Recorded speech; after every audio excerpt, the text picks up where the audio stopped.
lost it.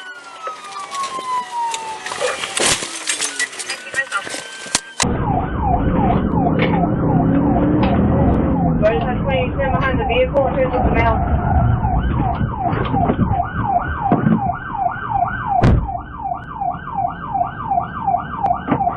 Does not want to back up. Hey, get back, dude. Go, taser.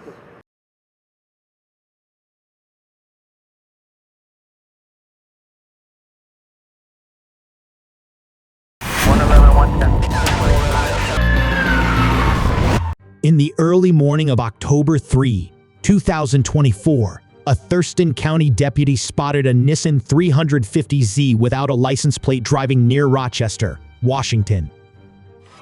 When the deputy attempted to stop the vehicle for a routine check, the suspect sped off through a gas station parking lot and continued recklessly through a neighborhood.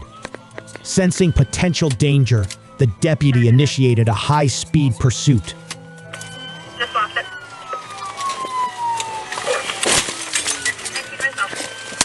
The Nissan 350Z fled onto Highway 12, reaching speeds of up to 130 mph.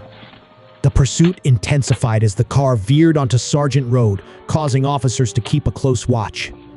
At one point, the vehicle spun out, but the suspect attempted to keep driving, prompting the deputy to use his patrol vehicle to pin the Nissan, rendering it immobile.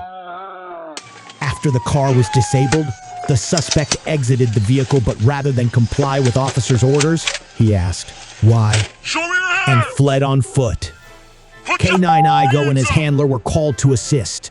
K9 Igo quickly tracked the suspect into a wooded area where the suspect attempted to hide. Put your hands up! Despite repeated warnings, the suspect refused to surrender.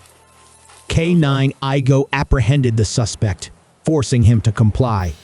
After the suspect was restrained, medical attention was provided to ensure his condition was stable before taking him into custody.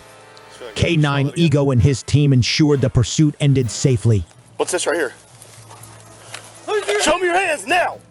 Show me your hands! Show me your hands! Stop! Challenging one. Let me see your hands! Let me see both of your hands! Get the dog Let me off see both of your I hands! don't have nothing! Help! Help!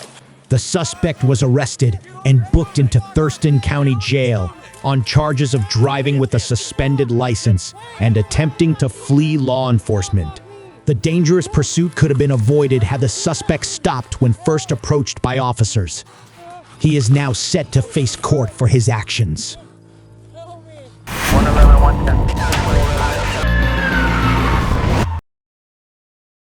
DynaSystems' new DynaSpike remote-controlled spike strip technology allows police to safely end a high-speed chase.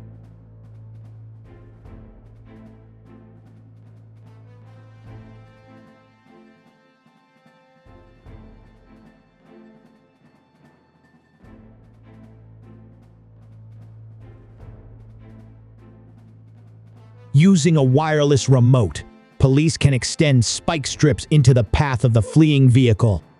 Once the fleeing vehicle has crashed, police can retract the spike strips from the road using the wireless remote.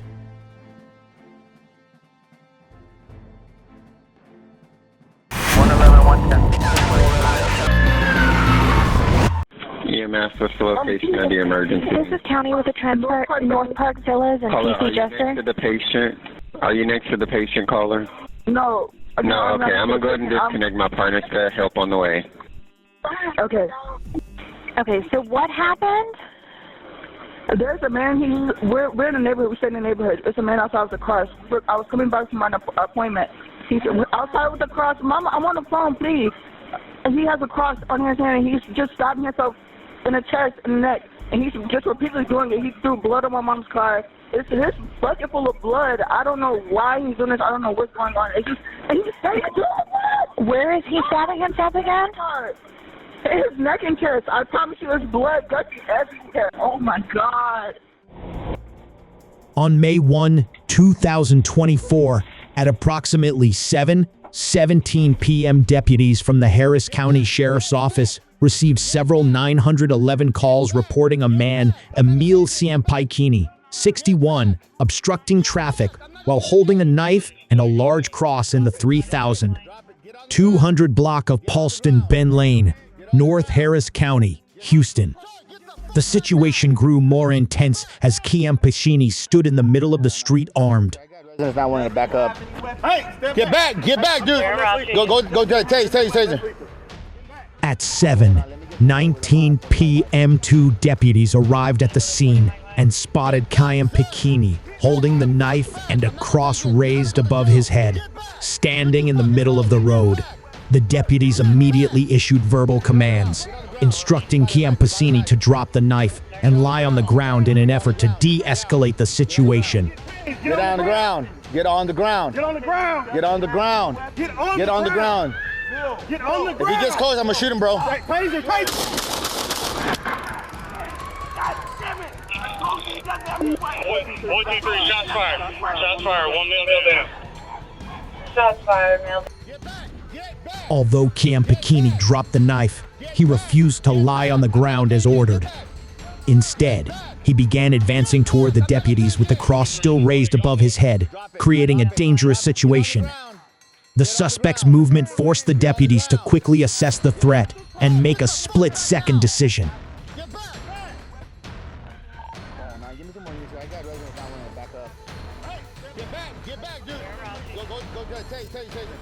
As Ciampicini continued to advance, one of the deputies fired multiple rounds, striking the suspect. Deputies immediately called for EMS and medical assistance.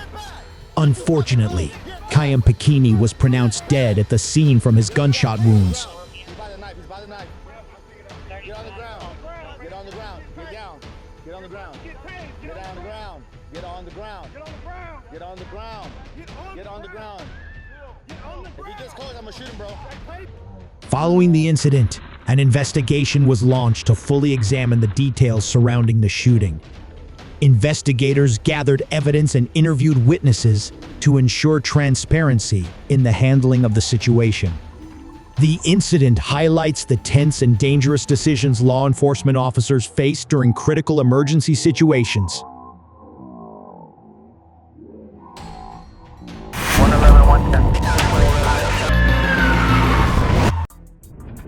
On the afternoon of Wednesday, May 24, 2024, Shenandoah police were tracking down 3 suspects involved in a large theft at Home Depot on Interstate 45 in the 19,100 block.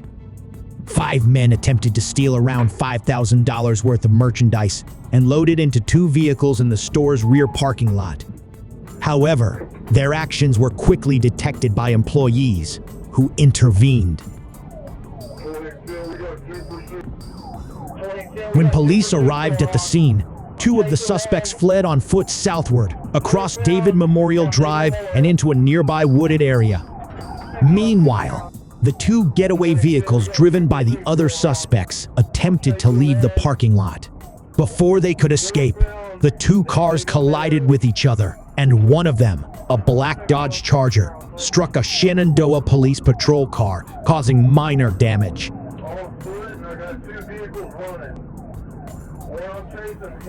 Following the collision, both getaway vehicles jumped a grassy median and headed north on David Memorial Drive. Dashcam footage shows the Dodge Charger speeding west on Alexandra Drive, but crashing into the curb, causing the front right tire to become loose.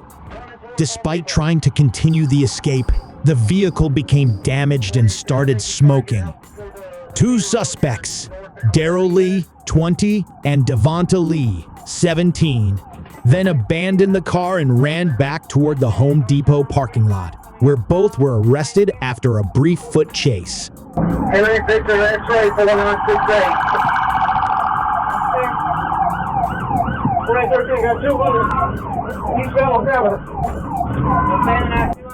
Meanwhile, the remaining getaway vehicle, a white Toyota, sped north along the I-45 frontage road. Upon reaching Texas 242, the Toyota turned around and drove south on the main lanes of Interstate 45. Police closed off the highway at Rayford Road, but the Toyota exited the main lanes and escaped the police. Eventually, the Toyota was found abandoned at a construction site, but the 3 suspects inside, including the driver and 2 who fled on foot, managed to escape. Law enforcement agencies, including the K-9 unit and DPS aerial support, searched for the remaining 3 suspects for several hours, but were unable to apprehend them. All of the stolen merchandise was recovered and returned to Home Depot, and Daryl Lee and Devonta Lee were charged with grand theft, with Lee also facing charges of evading arrest by motor vehicle.